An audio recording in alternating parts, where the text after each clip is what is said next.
Benjamin Franklin was an American polymath who was active as a writer, scientist, inventor, statesman, diplomat, printer, publisher, forger, and political philosopher.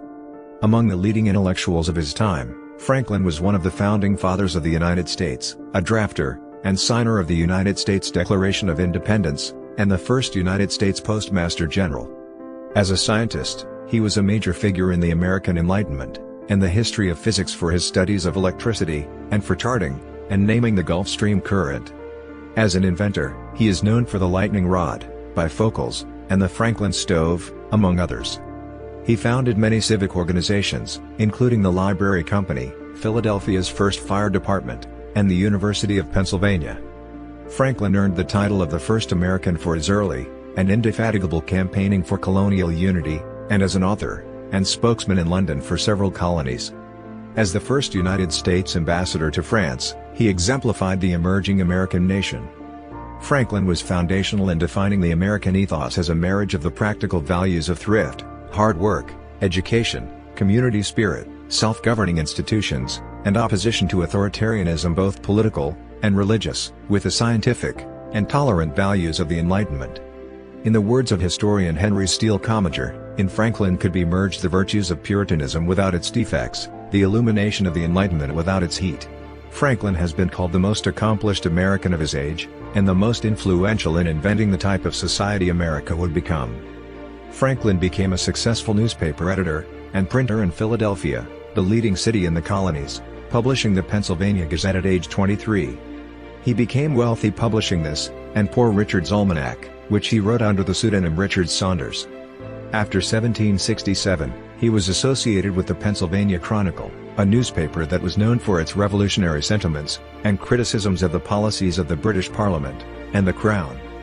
He pioneered and was the first president of the Academy and College of Philadelphia, which opened in 1751, and later became the University of Pennsylvania. He organized and was the first secretary of the American Philosophical Society, and was elected president in 1769.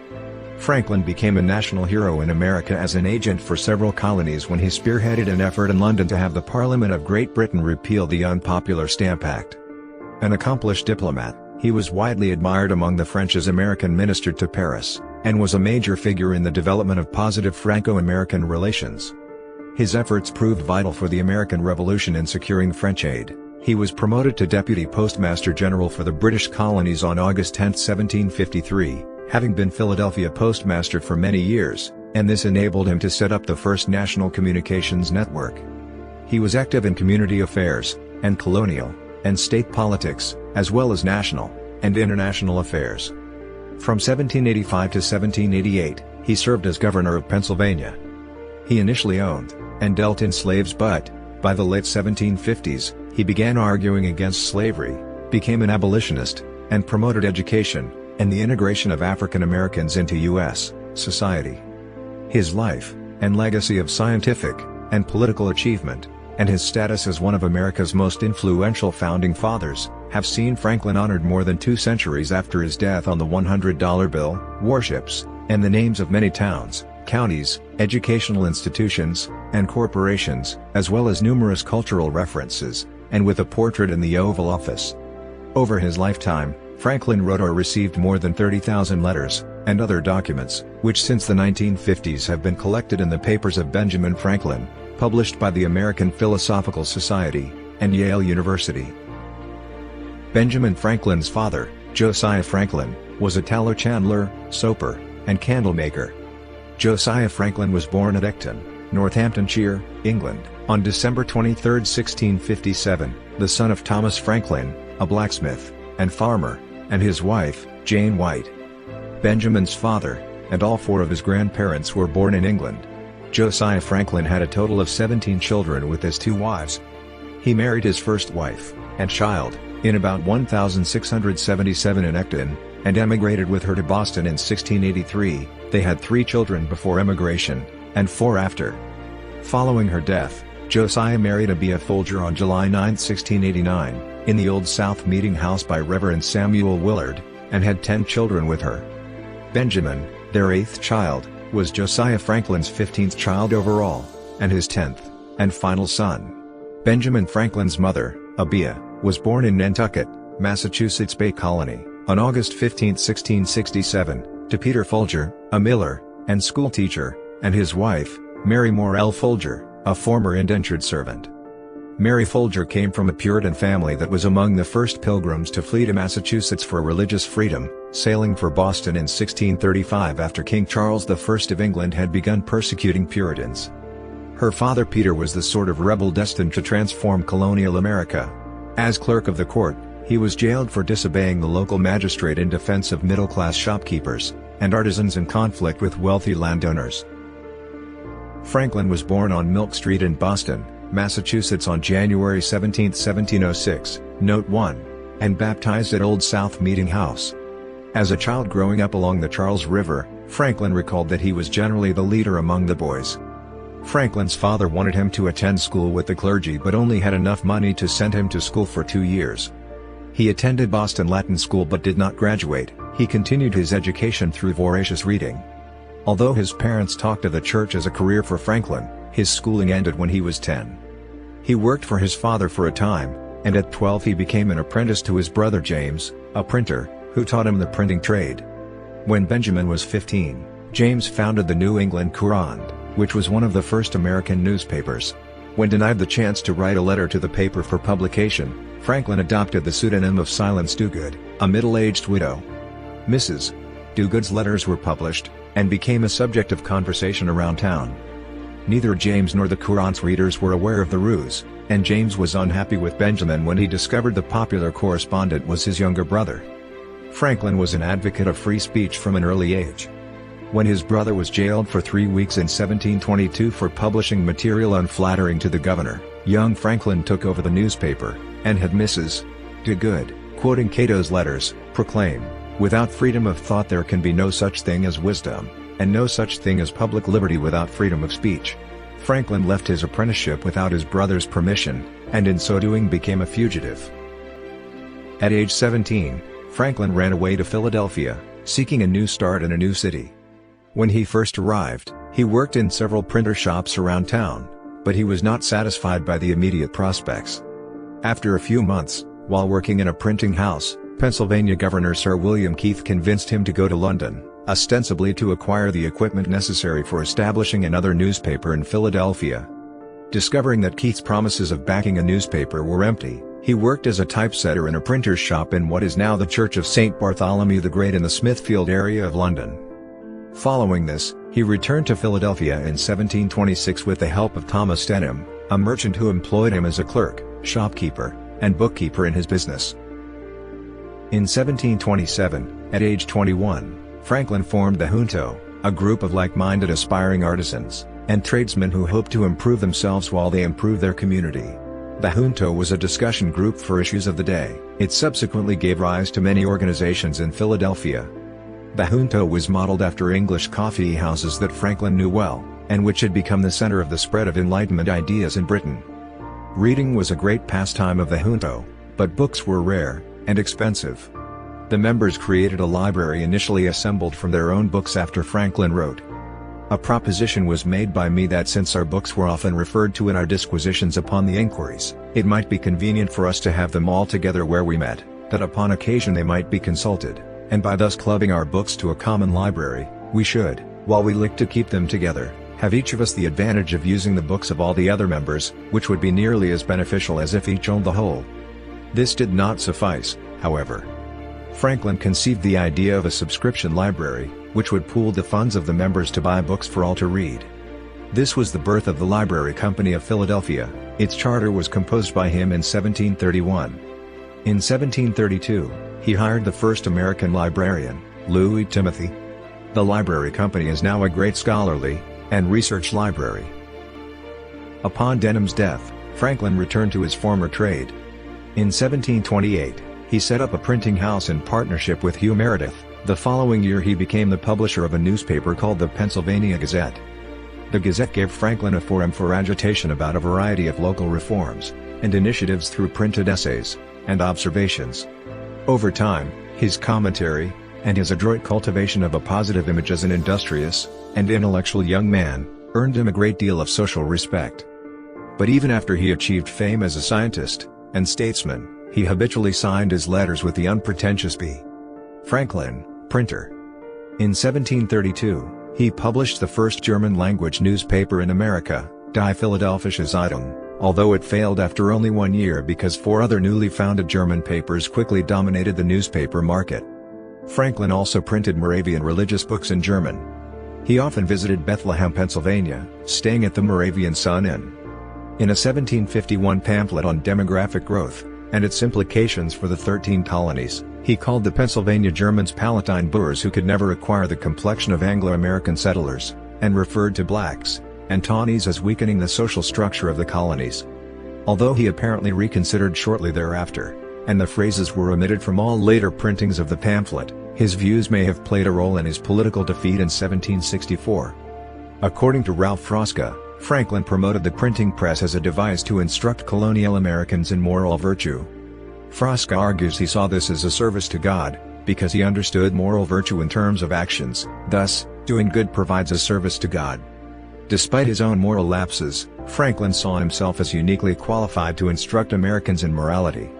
He tried to influence American moral life through the construction of a printing network based on a chain of partnerships from the Carolinas to New England. He thereby invented the first newspaper chain.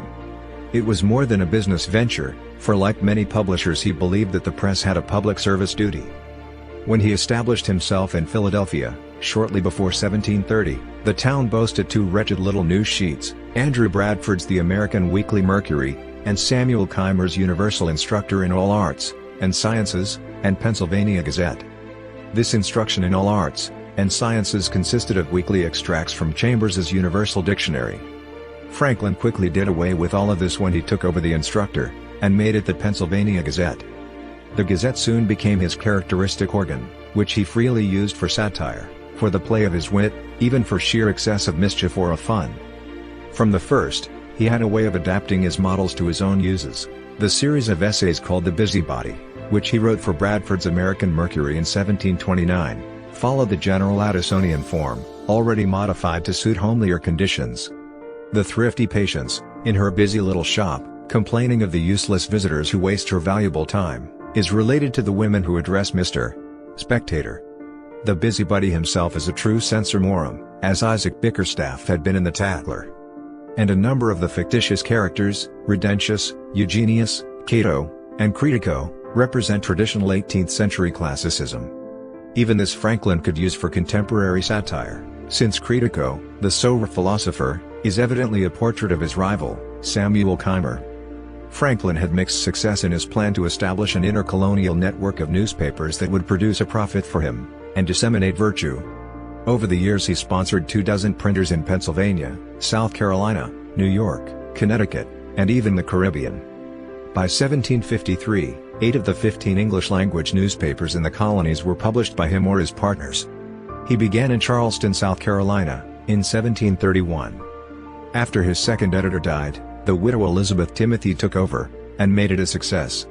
She was one of the colonial era's first woman printers.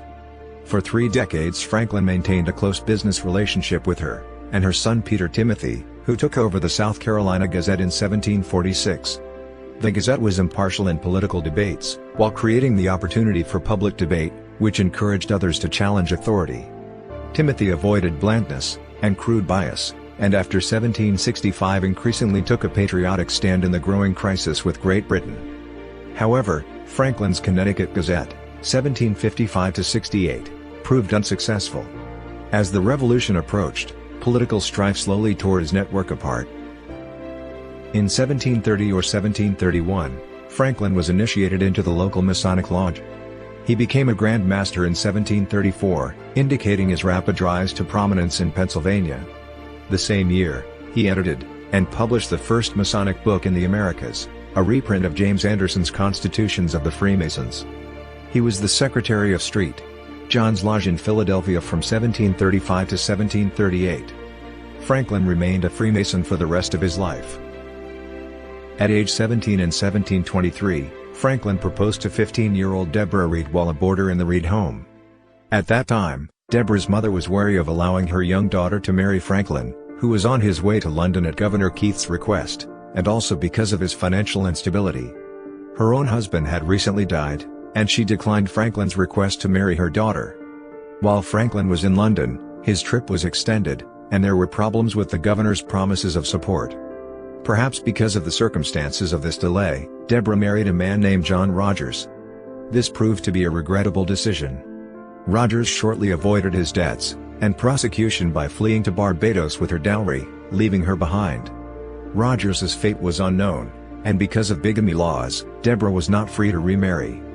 Franklin established a common-law marriage with Deborah on September 1, 1730. They took in his recently acknowledged illegitimate young son, and raised him in their household.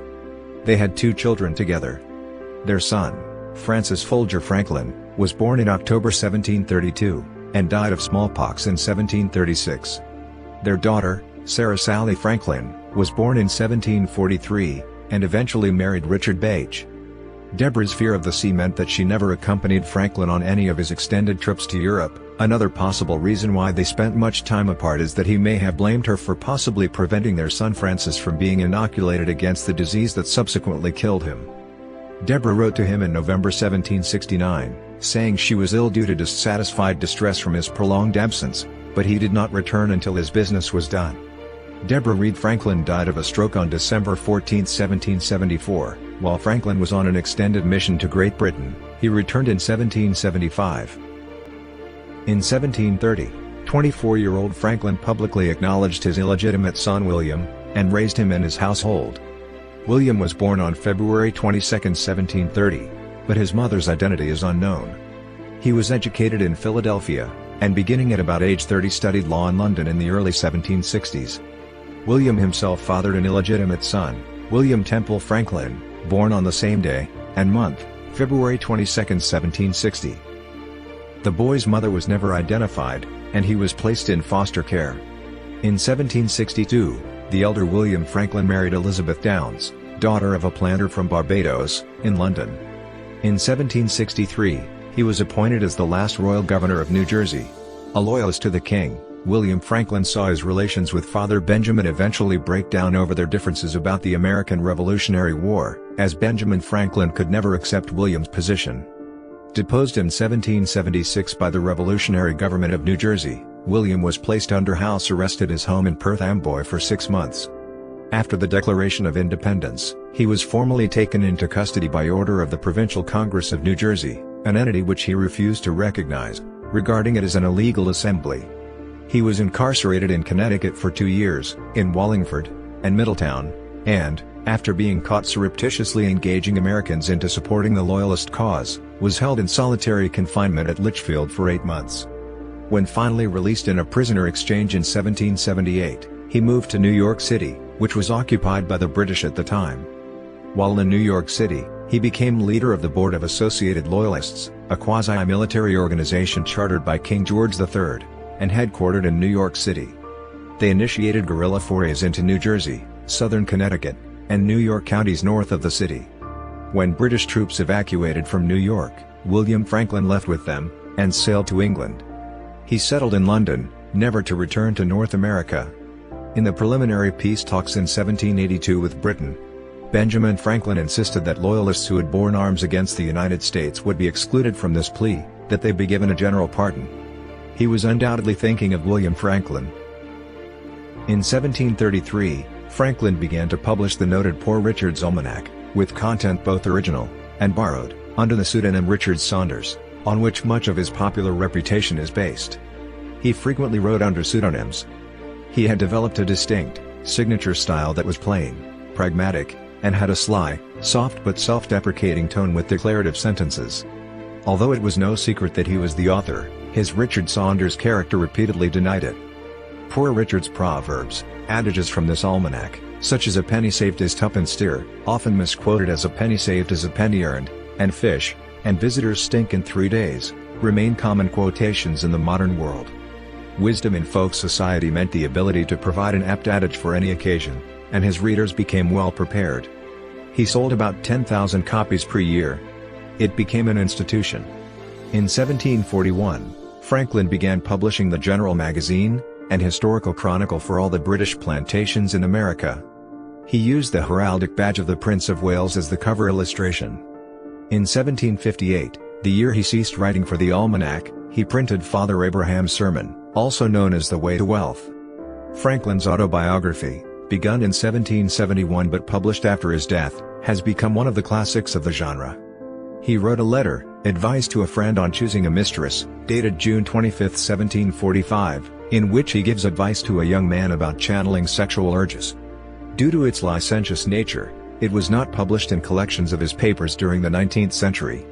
Federal court decisions from the mid to late 20th century cited the document as a reason for overturning obscenity laws, using it to make a case against censorship.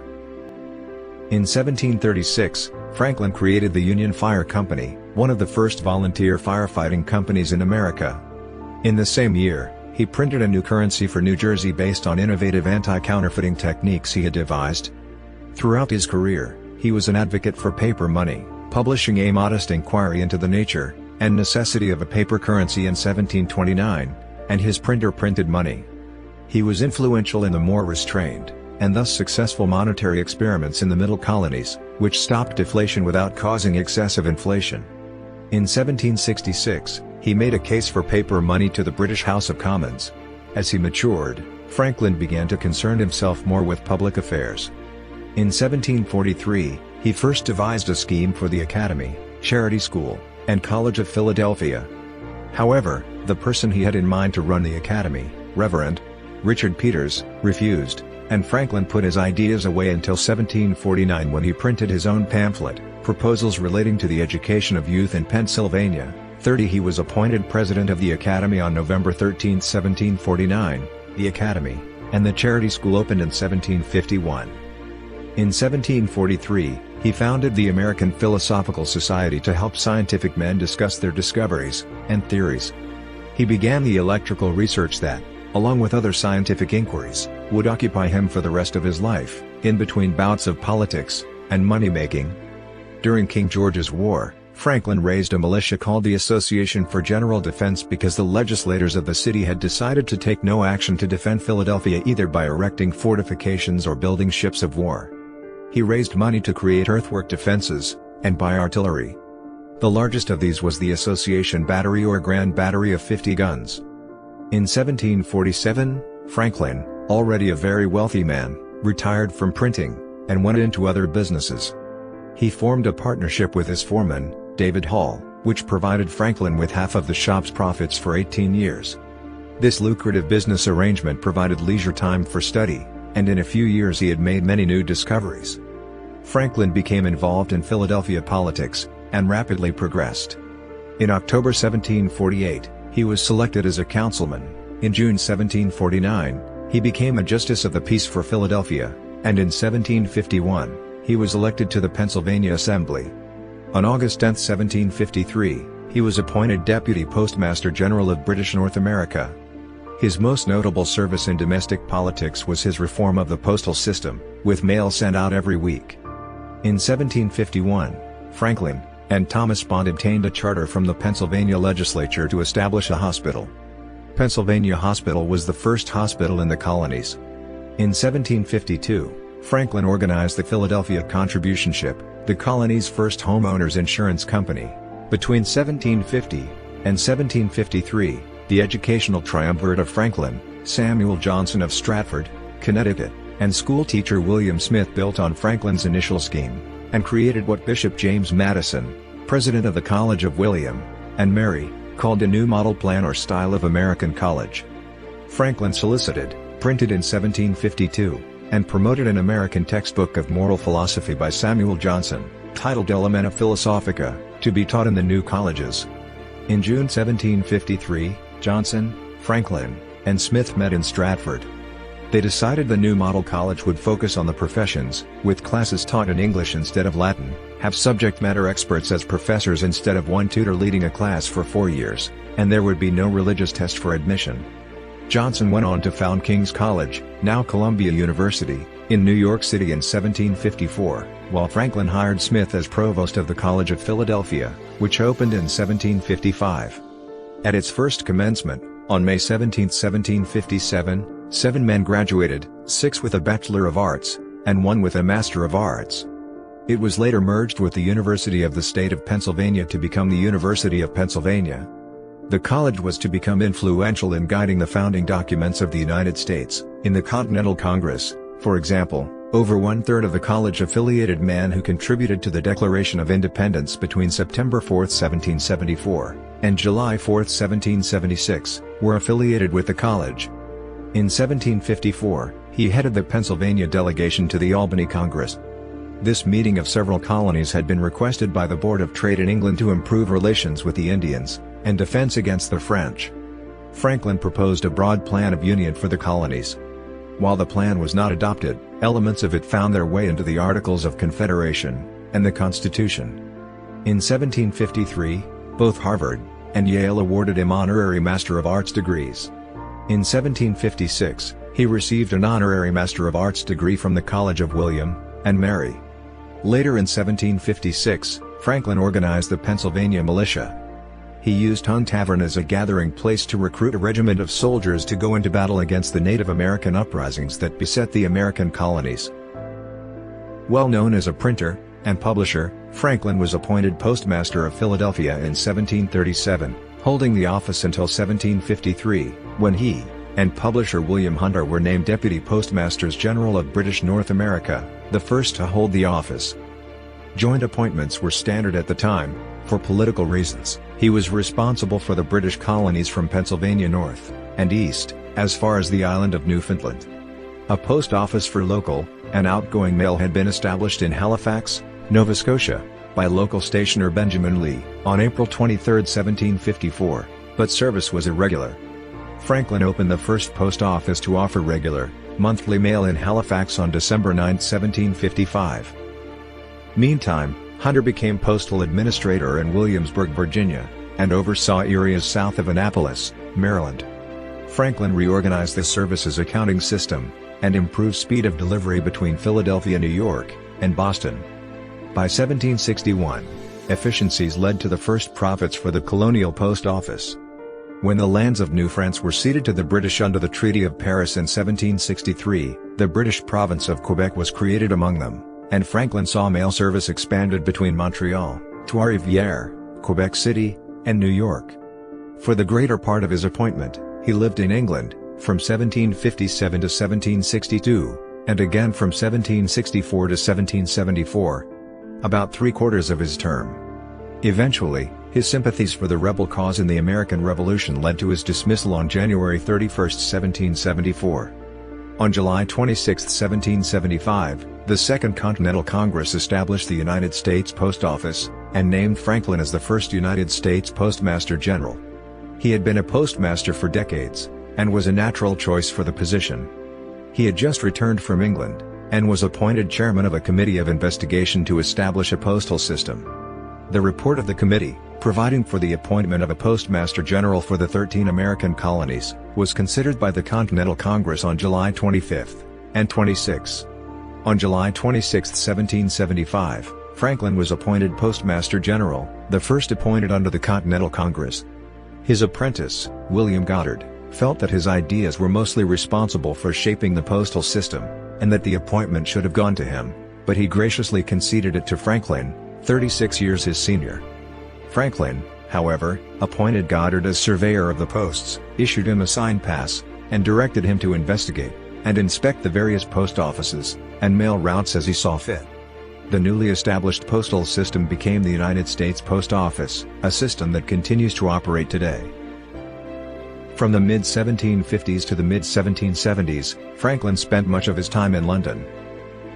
In 1757, he was sent to England by the Pennsylvania Assembly as a colonial agent to protest against the political influence of the Penn family, the proprietors of the colony. He remained there for 5 years, striving to end the proprietors' prerogative to overturn legislation from the elected assembly, and their exemption from paying taxes on their land. His lack of influential allies in Whitehall led to the failure of this mission. At this time, many members of the Pennsylvania Assembly were feuding with William Penn's heirs, who controlled the colony as proprietors. After his return to the colony, Franklin led the anti-proprietary party in the struggle against the Penn family, and was elected Speaker of the Pennsylvania House in May 1764. His call for a change from proprietary to royal government was a rare political miscalculation. However, Pennsylvanians worried that such a move would endanger their political and religious freedoms. Because of these fears, and because of political attacks on his character, Franklin lost his seat in the October 1764 Assembly elections. The anti-proprietary party dispatched him to England again to continue the struggle against the Penn family proprietorship. During this trip, events drastically changed the nature of his mission. In London, Franklin opposed the 1765 Stamp Act. Unable to prevent its passage, he made another political miscalculation, and recommended a friend to the post of stamp distributor for Pennsylvania. Pennsylvanians were outraged, believing that he had supported the measure all along, and threatened to destroy his home in Philadelphia. Franklin soon learned of the extent of colonial resistance to the Stamp Act, and he testified during the House of Commons proceedings that led to its repeal. With this, Franklin suddenly emerged as the leading spokesman for American interests in England. He wrote popular essays on behalf of the colonies. Georgia, New Jersey, and Massachusetts also appointed him as their agent to the Crown. During his lengthy missions to London between 1757 and 1775, Franklin lodged in a house on Craven Street, just off the Strand in central London. During his stays there, he developed a close friendship with his landlady, Margaret Stevenson, and her circle of friends and relations, in particular, her daughter Mary, who was more often known as Polly. The house is now a museum known as the Benjamin Franklin House. Whilst in London, Franklin became involved in radical politics. He belonged to a gentleman's club, which he called the Honest Whigs, which held stated meetings, and included members such as Richard Price, the minister of Newington Green Unitarian Church who ignited the Revolution controversy, and Andrew Kepys. In 1756, Franklin had become a member of the Society for the Encouragement of Arts, Manufactures, and Commerce, now the Royal Society of Arts, which had been founded in 1754. After his return to the United States in 1775, he became the Society's corresponding member, continuing a close connection. The Royal Society of Arts instituted a Benjamin Franklin Medal in 1956 to commemorate the 250th anniversary of his birth, and the 200th anniversary of his membership of the RSA. The study of natural philosophy, referred today as science in general, drew him into overlapping circles of acquaintance. Franklin was, for example, a corresponding member of the Lunar Society of Birmingham. In 1759, the University of St. Andrews awarded him an honorary doctorate in recognition of his accomplishments. In October 1759, he was granted freedom of the borough of St. Andrews. He was also awarded an honorary doctorate by Oxford University in 1762. Because of these honors, he was often addressed as Drive Franklin. While living in London in 1768, he developed a phonetic alphabet in a scheme for a new alphabet, and a reformed mode of spelling. This reformed alphabet discarded 6 letters he regarded as redundant, C, J, Q, W, X, and Y, and substituted 6 new letters for sounds he felt lacked letters of their own. This alphabet never caught on, and he eventually lost interest. Franklin used London as a base to travel. In 1771, he made short journeys through different parts of England, staying with Joseph Priestley at Leeds, Thomas Percival at Manchester, and Erasmus Darwin at Lichfield. In Scotland, he spent 5 days with Lord Kames near Stirling, and stayed for 3 weeks with David Hume in Edinburgh. In 1759, he visited Edinburgh with his son, and later reported that he considered his 6 weeks in Scotland 6 weeks of the densest happiness I have met with in any part of my life. In Ireland, he stayed with Lord Hillsborough. Franklin noted of him that all the plausible behavior I have described is meant only, by patting and stroking the horse, to make him more patient, while the reins are drawn tighter, and the spurs set deeper into his sides. In Dublin, Franklin was invited to sit with the members of the Irish Parliament rather than in the gallery. He was the first American to receive this honor. While touring Ireland, he was deeply moved by the level of poverty he witnessed. The economy of the Kingdom of Ireland was affected by the same trade regulations and laws that governed the 13 colonies. He feared that the American colonies could eventually come to the same level of poverty if the regulations and laws continued to apply to them. Franklin spent 2 months in German lands in 1766, but his connections to the country stretched across a lifetime. He declared a debt of gratitude to German scientist Otto von Guericke for his early studies of electricity. Franklin also co-authored the first treaty of friendship between Prussia and America in 1785. In September 1767, he visited Paris with his usual traveling partner, Sir John Pringle, 1st Baronet. News of his electrical discoveries was widespread in France. His reputation meant that he was introduced to many influential scientists and politicians, and also to King Louis XV. One line of argument in Parliament was that Americans should pay a share of the costs of the French and Indian War, and therefore taxes should be levied on them. Franklin became the American spokesman in highly publicized testimony in Parliament in 1766. He stated that Americans already contributed heavily to the defense of the empire. He said local governments had raised, outfitted, and paid 25,000 soldiers to fight France, as many as Britain itself sent, and spent many millions from American treasuries doing so in the French and Indian War alone. In 1772, Franklin obtained private letters of Thomas Hutchinson and Andrew Oliver, governor and lieutenant governor of the province of Massachusetts Bay, proving that they had encouraged the Crown to crack down on Bostonians. Franklin sent them to America, where they escalated tensions. The letters were finally leaked to the public in the Boston Gazette in mid-June 1773, causing a political firestorm in Massachusetts, and raising significant questions in England. The British began to regard him as the fomenter of serious trouble. Hopes for a peaceful solution ended as he was systematically ridiculed and humiliated by Solicitor General Alexander Wedderburn, before the Privy Council on January 29, 1774. He returned to Philadelphia in March 1775, and abandoned his accommodationist stance. In 1773, Franklin published two of his most celebrated pro-American satirical essays, Rules by Which a Great Empire May be Reduced to a Small One, and An Edict by the King of Prussia. Franklin is known to have occasionally attended the Hellfire Club's meetings during 1758 as a non-member during his time in England. However, some authors and historians would argue he was in fact a British spy. As there are no records left, having been burned in 1774, many of these members are just assumed or linked by letters sent to each other. One early proponent that Franklin was a member of the Hellfire Club, and a double agent is the historian Donald McCormick, who has a history of making controversial claims. In 1763, soon after Franklin returned to Pennsylvania from England for the first time, the western frontier was engulfed in a bitter war known as Pontiac's Rebellion.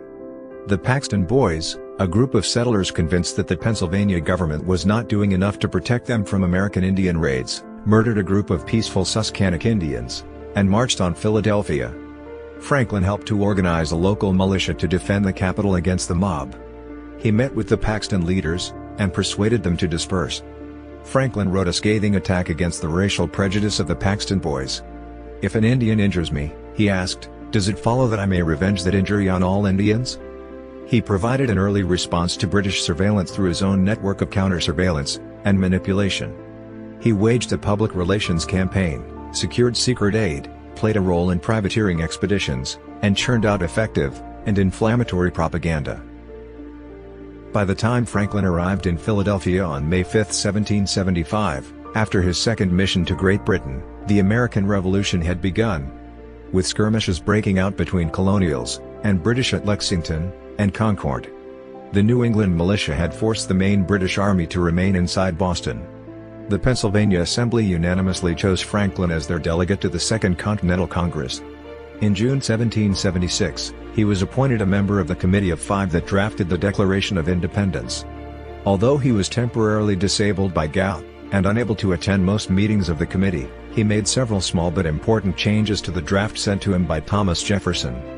At the signing, he is quoted as having replied to a comment by John Hancock that they must all hang together. "Yes, we must, indeed, all hang together, or most assuredly we shall all hang separately."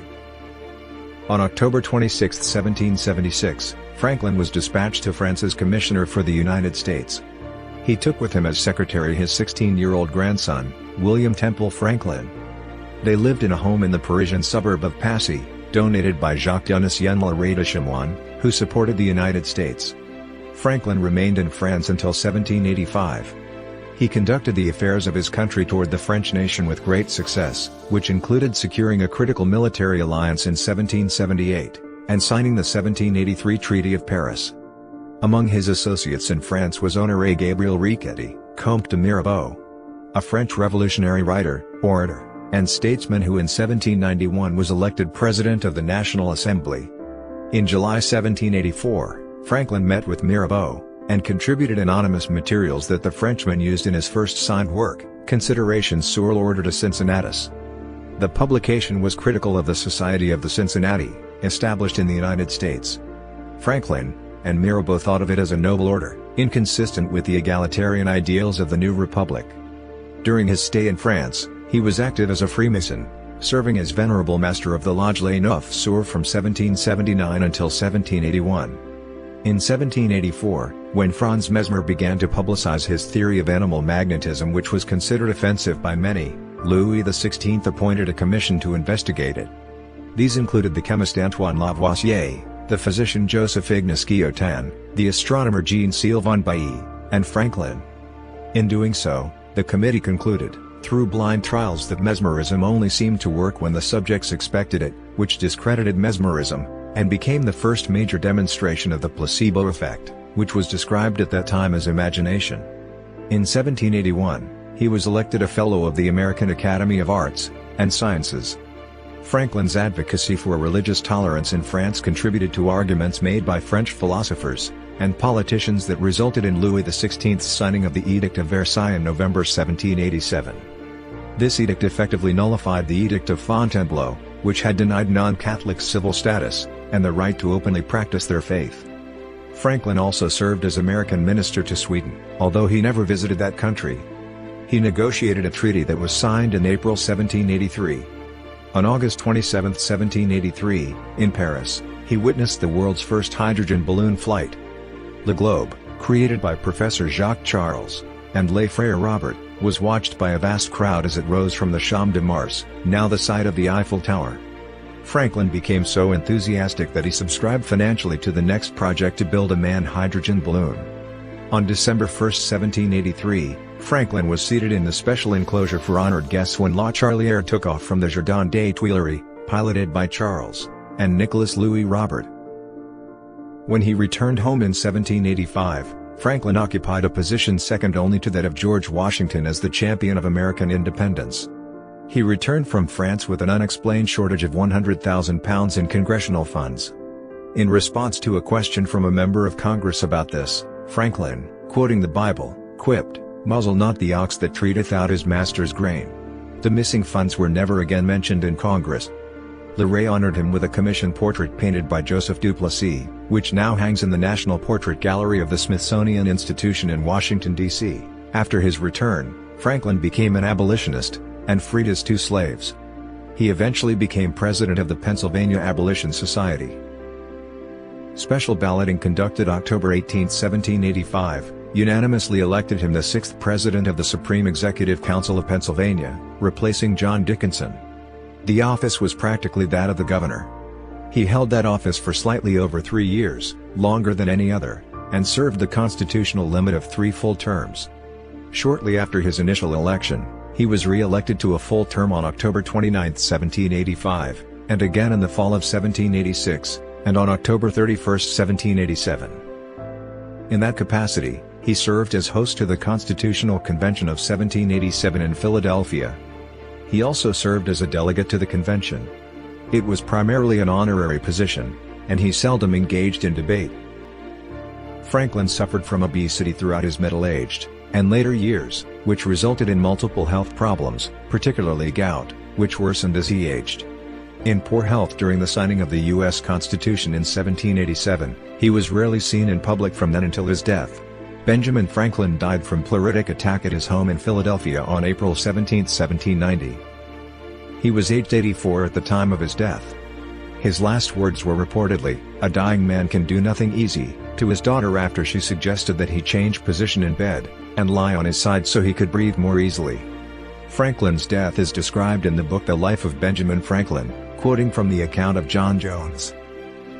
When the pain and difficulty of breathing entirely left him, and his family were flattering themselves with the hopes of his recovery, when an imposthume, which had formed itself in his lungs, suddenly burst, and discharged a quantity of matter, which he continued to throw up while he had power, but, as that failed, the organs of respiration became gradually oppressed, a calm, lethargic state succeeded, and on the 17th instant, April 1790, about 11 o'clock at night, he quietly expired, closing a long and useful life of 84 years and 3 months. Approximately 20,000 people attended his funeral. He was interred in Christ Church Burial Ground in Philadelphia.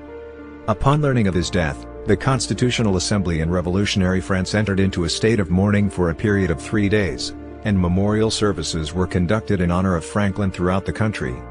In 1728, aged 22, Franklin wrote what he hoped would be his own epitaph.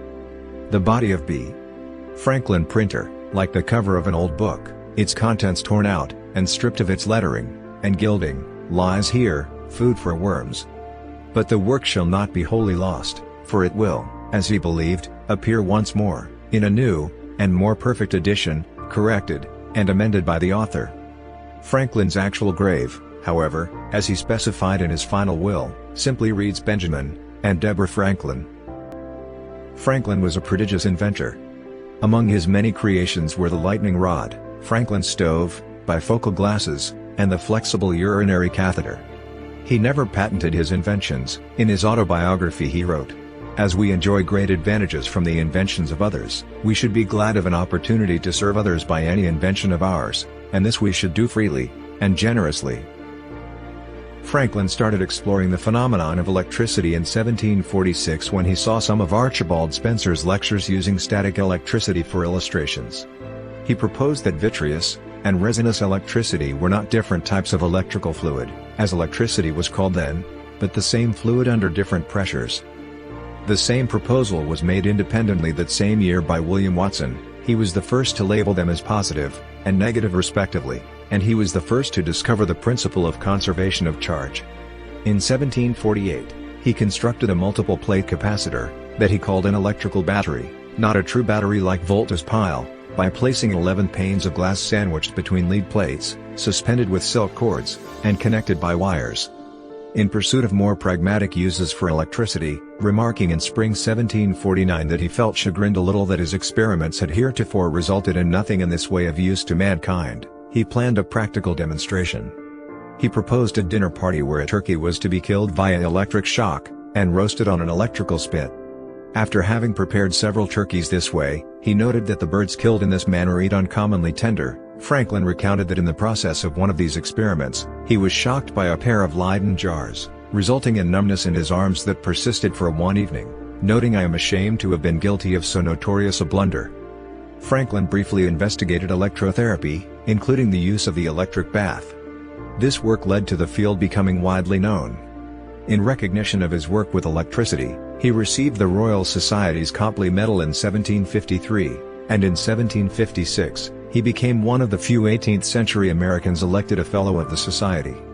The CGS unit of electric charge has been named after him. 1 Franklin, Fr, is equal to 1 stat coulomb. Franklin advised Harvard University in its acquisition of new electrical laboratory apparatus after the complete loss of its original collection, in a fire that destroyed the original Harvard Hall in 1764. The collection he assembled later became part of the Harvard Collection of Historical Scientific Instruments, now on public display in its Science Center. Franklin published a proposal for an experiment to prove that lightning is electricity by flying a kite in a storm. On May 10, 1752, Thomas François d'Alibar of France conducted Franklin's experiment using a 40-foot tall, 12 meters, iron rod instead of a kite, and he extracted electrical sparks from a cloud. On June 15, 1752, Franklin may possibly have conducted his well-known kite experiment in Philadelphia, successfully extracting sparks from a cloud. He described the experiment in his newspaper, the Pennsylvania Gazette, on October 19, 1752, without mentioning that he himself had performed it. This account was read to the Royal Society on December 21, and printed as such in the Philosophical Transactions. Joseph Priestley published an account with additional details in his 1767 History and Present Status of Electricity. Franklin was careful to stand on an insulator, keeping dry under a roof to avoid the danger of electric shock. Others, such as Georg Wilhelm Richmann in Russia, were indeed electrocuted in performing lightning experiments during the months immediately following his experiment. In his writings, Franklin indicates that he was aware of the dangers, and offered alternative ways to demonstrate that lightning was electrical, as shown by his use of the concept of electrical ground. He did not perform this experiment in the way that is often pictured in popular literature, flying the kite, and waiting to be struck by lightning, as it would have been dangerous. Instead he used the kite to collect some electric charge from a storm cloud, showing that lightning was electrical. On October 19, 1752, in a letter to England with directions for repeating the experiment, he wrote, "When rain has wet the kite twine so that it can conduct the electric fire freely, you will find it streams out plentifully from the key at the approach of your knuckle, and with this key a phial, or Leyden jar, may be charged, and from electric fire thus obtained spirits may be kindled, and all other electric experiments may be performed which are usually done by the help of a rubber glass globe or tube, and therefore the sameness of the electrical matter with that of lightning completely demonstrated." Franklin's electrical experiments led to his invention of the lightning rod.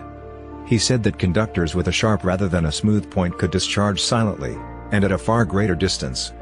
He surmised that this could help protect buildings from lightning by attaching upright rods of iron, made sharp as a needle, and gilt to prevent rusting, and from the foot of those rods a wire down the outside of the building into the ground.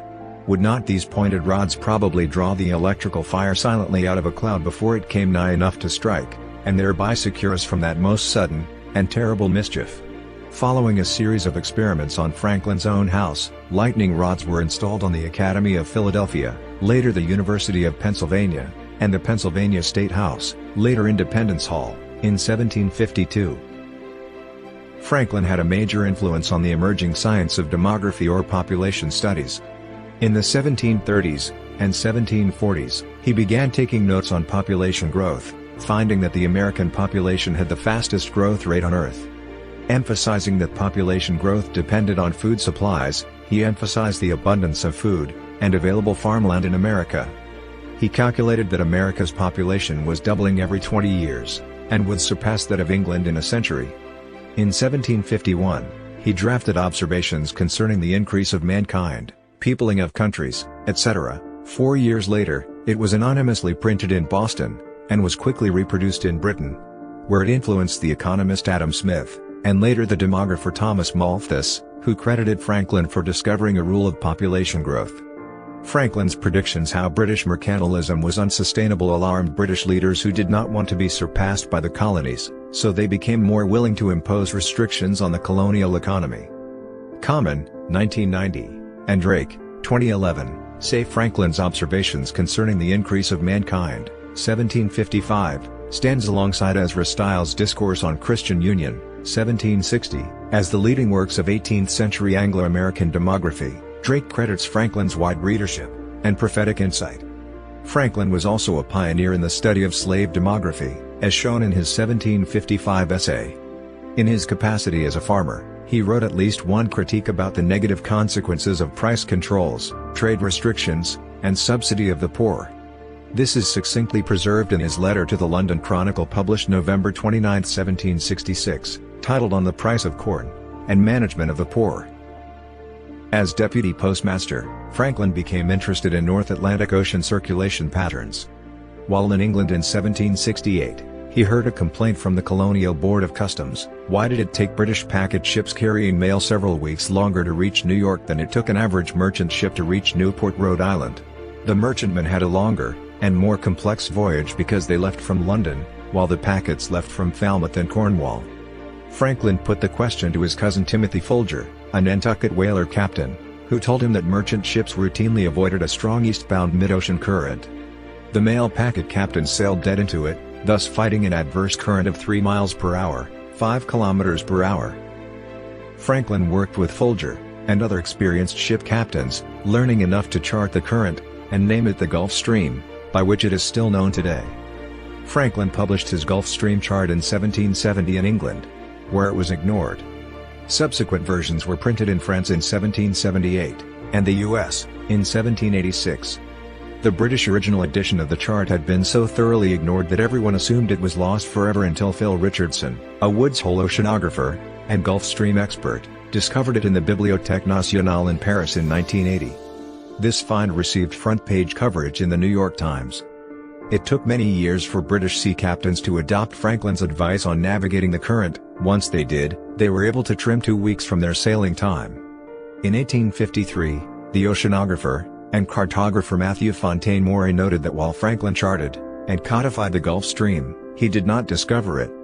Though it was Drive, Franklin, and Captain Tim Folger, who first turned the Gulf Stream to nautical account, the discovery that there was a Gulf Stream cannot be said to belong to either of them, for its existence was known to Peter Martyr d'Anghiera, and to Sir Humphrey Gilbert, in the 16th century. An aging Franklin accumulated all his oceanographic findings in Maritime Observations, published by the Philosophical Society's Transactions in 1786. It contained ideas for sea anchors, catamaran hulls, watertight compartments, shipboard lightning rods, and a soup bowl designed to stay stable in stormy weather. Franklin was, along with his contemporary Leonhard Euler, the only major scientist who supported Christian Huygens' wave theory of light, which was basically ignored by the rest of the scientific community. In the 18th century, Isaac Newton's corpuscular theory was held to be true. It took Thomas Young's well-known slit experiment in 1803 to persuade most scientists to believe Huygens' theory. On October 21, 1743, according to the popular myth, a storm moving from the southwest denied Franklin the opportunity of witnessing a lunar eclipse. He was said to have noted that the prevailing winds were actually from the northeast, contrary to what he had expected. In correspondence with his brother, he learned that the same storm had not reached Boston until after the eclipse, despite the fact that Boston is to the northeast of Philadelphia. He deduced that storms do not always travel in the direction of the prevailing wind, a concept that greatly influenced meteorology. After the Icelandic volcanic eruption of Loki in 1783, and the subsequent harsh European winter of 1784, Franklin made observations on the causal nature of these two seemingly separate events. He wrote about them in a lecture series. Though Franklin is famously associated with kites from his lightning experiments, he has also been noted by many for using kites to pull humans and ships across waterways. George Pocock in the book A Treatise on the Aeroplustic Art, or Navigation in the Air, by means of kites, or buoyant sails, noted being inspired by Benjamin Franklin's traction of his body by kite power across a waterway. Franklin noted a principle of refrigeration by observing that on a very hot day, he stayed cooler in a wet shirt in a breeze than he did in a dry one. To understand this phenomenon more clearly, he conducted experiments. In 1758, on a warm day in Cambridge, England, he and fellow scientist John Hadley experimented by continually wetting the ball of a mercury thermometer with ether, and using bellows to evaporate the ether. With each subsequent evaporation, the thermometer read a lower temperature, eventually reaching 7 degrees Fahrenheit, minus 14 degrees Celsius. Another thermometer showed that the room temperature was constant at 65 degrees Fahrenheit, 18 degrees Celsius. In his letter Cooling by Evaporation, Franklin noted that, one may see the possibility of freezing a man to death on a warm summer's day. According to Michael Faraday, Franklin's experiments on the non-conduction of ice are worth mentioning, although the law of the general effect of liquefaction on electrolytes is not attributed to Franklin. However, as reported in 1836 by Franklin's great-grandson Professor Alexander Dallas Bache of the University of Pennsylvania, the law of the effect of heat on the conduction of bodies otherwise non-conductors, for example, glass, could be attributed to Franklin. Franklin wrote, "A certain quantity of heat will make some bodies good conductors, that will not otherwise conduct, and again. And water, though naturally a good conductor, will not conduct well when frozen into ice." While traveling on a ship, Franklin had observed that the wake of a ship was diminished when the cooks scuttled their greasy water. He studied the effects on a large pond in Clapham Common, London. "I fetched out a cruet of oil, and dropped a little of it on the water, though not more than a teaspoonful, produced an instant calm over a space of several yards square." He later used the trick to calm the waters by carrying a little oil in the hollow joint of my cane. In a 1772 letter to Joseph Priestley, Franklin laid out the earliest known description of the pro and con list, a common decision-making technique, now sometimes called a decisional balance sheet. "My way is, to divide half a sheet of paper by a line into two columns, writing over the one pro, and over the other con. Then during 3 or 4 days' consideration I put down under the different heads short hints of the different motives that at different times occur to me for or against the measure. When I have thus got them all together in one view, I endeavor to estimate their respective weights, and where I find 2, 1 on each side, that seem equal, I strike them both out. If I find a reason pro equal to some 2 reasons con, I strike out the 3. If I judge some 2 reasons con equal to some 3 reasons pro, I strike out the 5, and thus proceeding I find at length where the balance lies, And if after a day or two of farther consideration nothing new that is of importance occurs on either side, I come to a determination accordingly. Like the other advocates of republicanism, Franklin emphasized that the new republic could survive only if the people were virtuous. All his life, he explored the role of civic and personal virtue, as expressed in Poor Richard's aphorisms.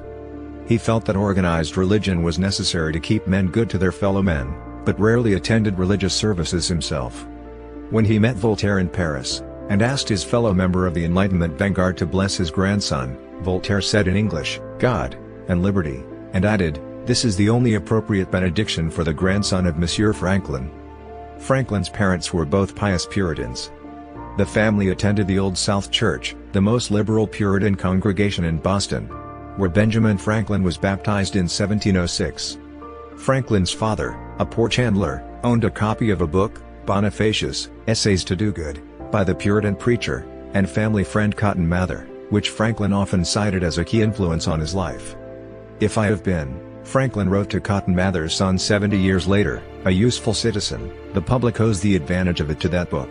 His first pen name, Silence Dogood, paid homage both to the book and to a widely known sermon by Mather. The book preached the importance of forming voluntary associations to benefit society. Franklin learned about forming do-good associations from Mather, but his organizational skills made him the most influential force in making voluntarism an enduring part of the American ethos. Franklin formulated a presentation of his beliefs, and published it in 1728. It did not mention many of the Puritan ideas regarding salvation, the divinity of Jesus, or indeed much religious dogma. He classified himself as a deist in his 1771 autobiography, although he still considered himself a Christian. He retained a strong faith in a God as the wellspring of morality and goodness in man, and as a providential actor in history responsible for American independence. At a critical impasse during the Constitutional Convention in June 1787, he attempted to introduce the practice of daily common prayer with these words.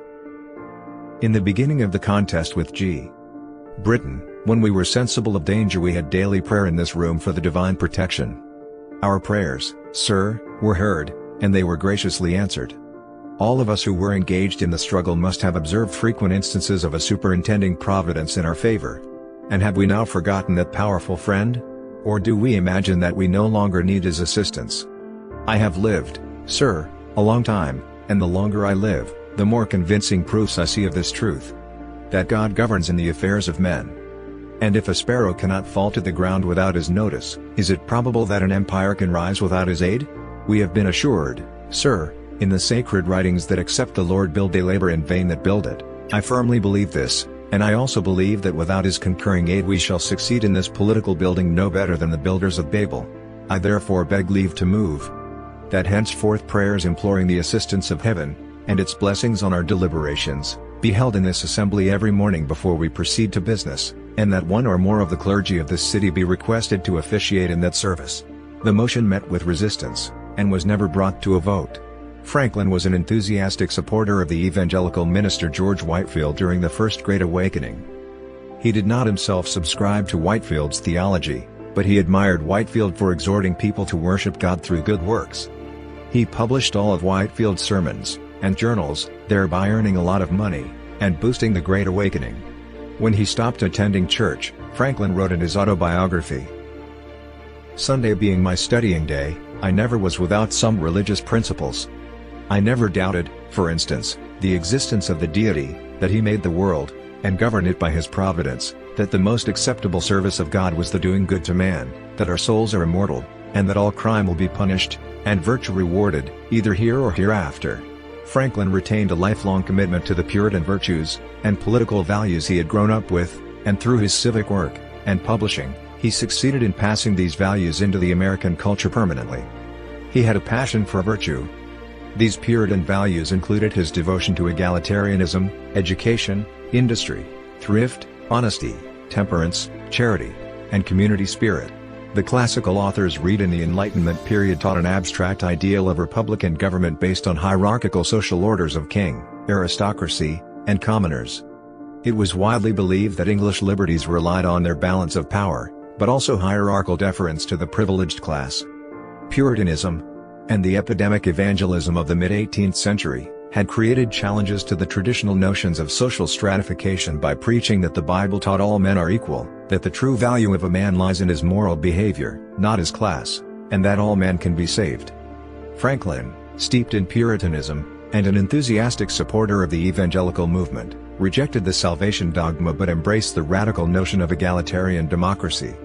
Franklin's commitment to teach these values was itself something he gained from his Puritan upbringing, with its stress on inculcating virtue and character in themselves and their communities. These Puritan values, and the desire to pass them on, were one of his quintessentially American characteristics, and helped shape the character of the nation. Max Weber considered Franklin's ethical writings a culmination of the Protestant ethic, which ethic created the social conditions necessary for the birth of capitalism. One of his notable characteristics was his respect, tolerance, and promotion of all churches. Referring to his experience in Philadelphia, he wrote in his autobiography, "New places of worship were continually wanted, and generally erected by voluntary contribution. My mind for such purpose, whatever might be the sect, was never refused." He helped create a new type of nation that would draw strength from its religious pluralism. The evangelical revivalists who were active mid-century, such as Whitefield, were the greatest advocates of religious freedom, claiming liberty of conscience to be an inalienable right of every rational creature. Whitefield's supporters in Philadelphia, including Franklin, erected a large, new hall that could provide a pulpit to anyone of any belief. Franklin's rejection of dogma and doctrine, and his stress on the God of ethics and morality and civic virtue made him the prophet of tolerance. He composed a parable against persecution, an apocryphal 51st chapter of Genesis in which God teaches Abraham the duty of tolerance. While he was living in London in 1774, he was present at the birth of British Unitarianism, attending the inaugural session of the Essex Street Chapel, at which Theophilus Lindsay drew together the first avowedly Unitarian congregation in England. This was somewhat politically risky, and pushed religious tolerance to new boundaries, as a denial of the doctrine of the Trinity was illegal until the 1813 Act. Although his parents had intended for him a career in the church, Franklin as a young man adopted the Enlightenment religious belief in deism, that God's truths can be found entirely through nature and reason, declaring, "I soon became a thorough deist." He rejected Christian dogma in a 1725 pamphlet, A Dissertation on Liberty and Necessity, Pleasure and Pain, which he later saw as an embarrassment, while simultaneously asserting that God is all-wise, all-good, all-powerful. He defended his rejection of religious dogma with these words, "I think opinions should be judged by their influences and effects, and if a man holds none that tend to make him less virtuous or more vicious, it may be concluded that he holds none that are dangerous, which I hope is the case with me." After the disillusioning experience of seeing the decay in his own moral standards, and those of two friends in London whom he had converted to deism, Franklin turned back to a belief in the importance of organized religion, on the pragmatic grounds that without God and organized churches, man will not be good. Moreover, because of his proposal that prayers be said in the Constitutional Convention of 1787, many have contended that in his later life he became a pious Christian. According to David Morgan, Franklin was a proponent of religion in general. He prayed to powerful goodness, and referred to God as the infinite. John Adams noted that he was a mirror in which people saw their own religion. The Catholics thought him almost a Catholic. The Church of England claimed him as one of them. The Presbyterians thought him half a Presbyterian, and the Friends believed him a wet Quaker. Whatever else Franklin was, concludes Morgan, he was a true champion of generic religion. In a letter to Richard Price, Franklin states that he believes religion should support itself without help from the government, claiming, "When a religion is good, I conceive that it will support itself, and, when it cannot support itself, and God does not take care to support, so that its professors are obliged to call for the help of the civil power, it is a sign, I apprehend, of its being a bad one." In 1790, just about a month before he died, Franklin wrote a letter to Ezra Stiles, president of Yale University, who had asked him his views on religion. "As to Jesus of Nazareth, my opinion of whom you particularly desire, I think the system of morals, and his religion, as he left them to us, the best the world ever saw or is likely to see, but I apprehend it has received various corrupt changes, and I have, with most of the present dissenters in England, some doubts as to his divinity, though it is a question I do not dogmatize upon, having never studied it, and I think it needless to busy myself with it now, when I expect soon an opportunity of knowing the truth with less trouble. I see no harm, however, in its being believed, if that belief has the good consequence, as it probably has, of making his doctrines more respected, and better observed, especially as I do not perceive that the Supreme takes it amiss, by distinguishing the unbelievers in his government of the world with any particular marks of his displeasure. On July 4, 1776, Congress appointed a 3-member committee composed of Franklin, Jefferson, and Adams to design the Great Seal of the United States.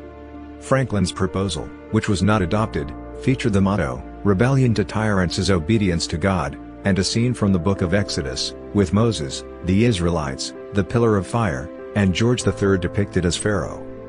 The design that was produced was not acted upon by Congress, and the Great Seal's design was not finalized until a 3rd committee was appointed in 1782. Franklin strongly supported the right to freedom of speech. In those wretched countries where a man cannot call his tongue his own, he can scarce call anything his own. Whoever would overthrow the liberty of a nation must begin by subduing the frankness of speech. Without freedom of thought there can be no such thing as wisdom, and no such thing as public liberty without freedom of speech, which is the right of every man. Silence do good no. 8. 1722. Franklin sought to cultivate his character by a plan of 13 virtues, which he developed at age 20, in 1726, and continued to practice in some form for the rest of his life. His autobiography lists his 13 virtues as temperance. Eat not to dullness, drink not to elevation. Silence. Speak not but what may benefit others or yourself, avoid trifling conversation. Order. Let all your things have their places, let each part of your business have its time. Resolution. Resolve to perform what you ought, perform without fail what you resolve. Frugality. Make no expense but to do good to others or yourself, i.e., waste nothing. Industry. Lose no time, be always employed in something useful, cut off all unnecessary actions. Sincerity. Use no hurtful deceit, think innocently, and justly, and, if you speak, speak accordingly. Justice. Wrong none by doing injuries, or omitting the benefits that are your duty. Moderation. Avoid extremes, forbear resenting injuries so much as you think they deserve. Cleanliness. Tolerate no uncleanliness in body, clothes, or habitation. Tranquility. Be not disturbed at trifles, or at accidents common or unavoidable. Chastity. Rarely use venery but for health or offspring, never to dullness, weakness, or the injury of your own or another's peace or reputation. Humility. Imitate Jesus, and Socrates. Franklin did not try to work on them all at once. Instead, he would work on one, and only one each week, leaving all others to their ordinary chance. While he did not adhere completely to the enumerated virtues, and by his own admission he fell short of them many times, he believed the attempt made him a better man, contributing greatly to his success and happiness, which is why in his autobiography, he devoted more pages to this plan than to any other single point, and wrote, "I hope, therefore, that some of my descendants may follow the example, and reap the benefit." Franklin owned as many as 7 slaves, including 2 men who worked in his household and his shop. He posted paid ads for the sale of slaves, and for the capture of runaway slaves, and allowed the sale of slaves in his general store. However, he later became an outspoken critic of slavery. In 1758, he advocated the opening of a school for the education of black slaves in Philadelphia. He took 2 slaves to England with him, Peter and King. King escaped with a woman to live in the outskirts of London, and by 1758 he was working for a household in Suffolk.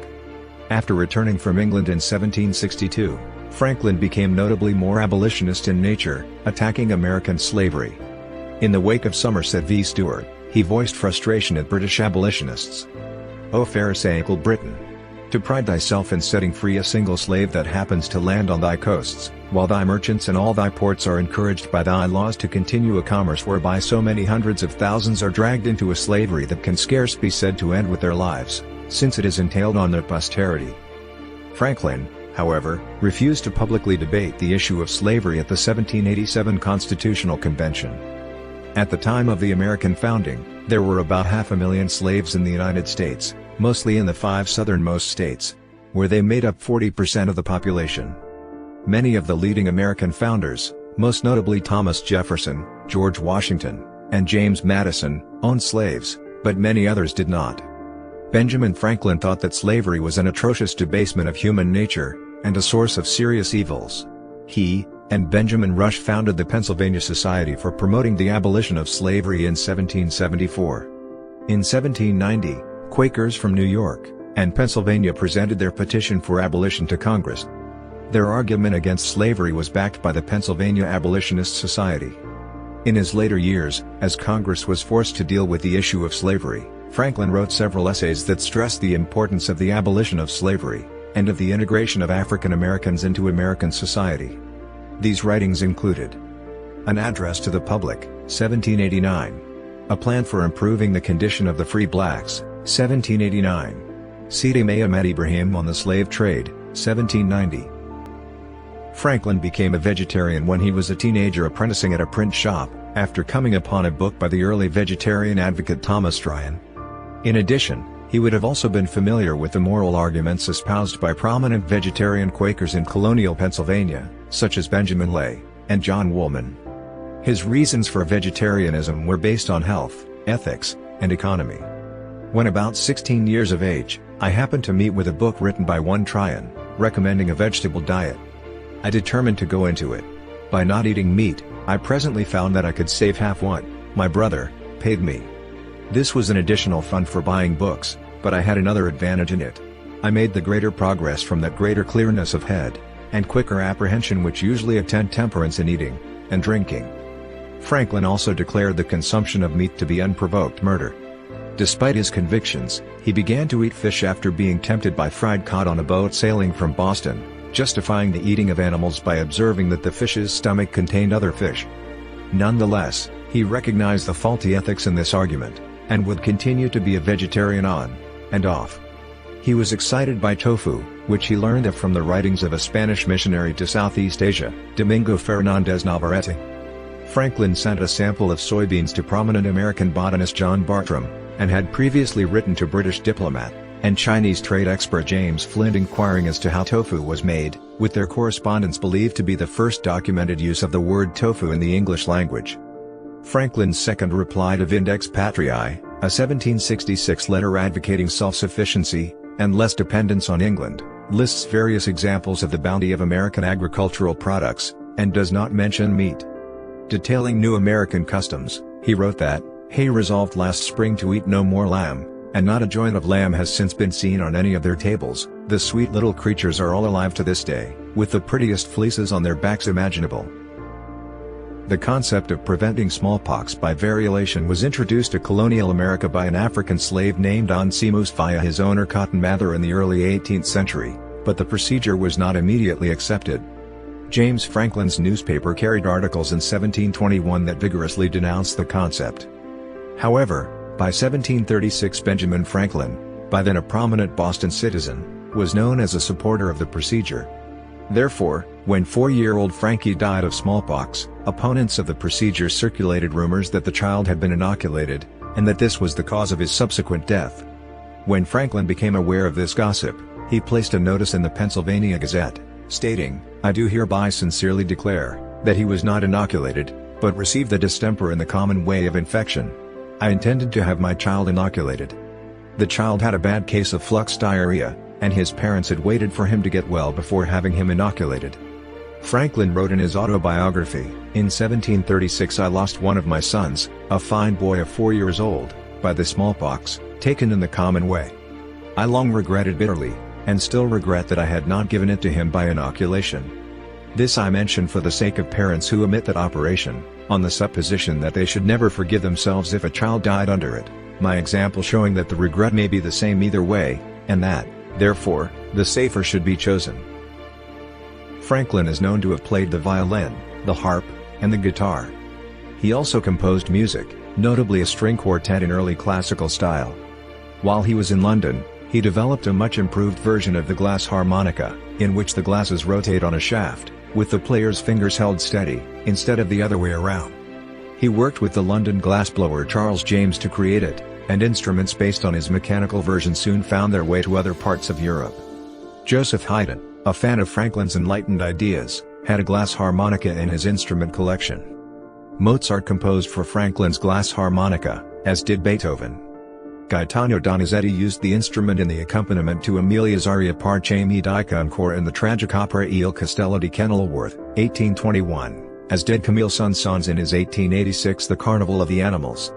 Richard Strauss calls for the glass harmonica in his 1917 Die Frau ohne Schaden, and numerous other composers used Franklin's instrument as well. Franklin was an avid chess player. He was playing chess by around 1733, making him the first chess player known by name in the American colonies.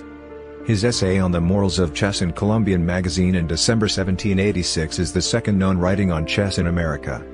This essay in praise of chess, and prescribing a code of behavior for the game, has been widely reprinted and translated. He and a friend used chess as a means of learning the Italian language, which both were studying. The winner of each game between them had the right to assign a task, such as parts of the Italian grammar to be learned by heart, to be performed by the loser before their next meeting. Franklin was able to play chess more frequently against stronger opposition during his many years as a civil servant and diplomat in England, where the game was far better established than in America. He was able to improve his playing standard by facing more experienced players during this period. He regularly attended Old Slaughter's coffee house in London for chess and socializing, making many important personal contacts. While in Paris, both as a visitor and later as ambassador, he visited the famous Café de la Régence, which France's strongest players made their regular meeting place. No records of his games have survived, so it is not possible to ascertain his playing strength in modern terms. Franklin was inducted into the U.S. Chess Hall of Fame in 1999. The Franklin Mercantile Chess Club in Philadelphia, the second oldest chess club in the U.S., is named in his honor. Franklin bequeathed £1,000, about $4,400 at the time, or about $125,000 in 2021 dollars, each to the cities of Boston and Philadelphia, in trust to gather interest for 200 years. The trust began in 1785 when the French mathematician Charles-Joseph Maton de la Cour, who admired Franklin greatly, wrote a friendly parody of Franklin's Poor Richard's Almanac called Fortunate Richard. The main character leaves a smallish amount of money in his will, 5 lots of 100 livres, to collect interest over 1, 2, 3, 4 or 5 full centuries, with the resulting astronomical sums to be spent on impossibly elaborate utopian projects.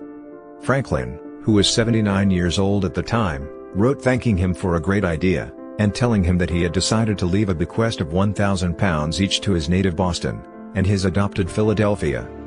By 1990, more than $2 million had accumulated in Franklin's Philadelphia Trust, which had loaned the money to local residents.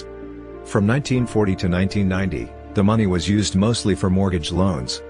When the trust came due, Philadelphia decided to spend it on scholarships for local high school students. Franklin's Boston Trust Fund accumulated almost $5 million during that same time. At the end of its first 100 years, a portion was allocated to help establish a trade school that became the Franklin Institute of Boston, and the entire fund was later dedicated to supporting this institute. In 1787, a group of prominent ministers in Lancaster, Pennsylvania, proposed the foundation of a new college named in Franklin's honor.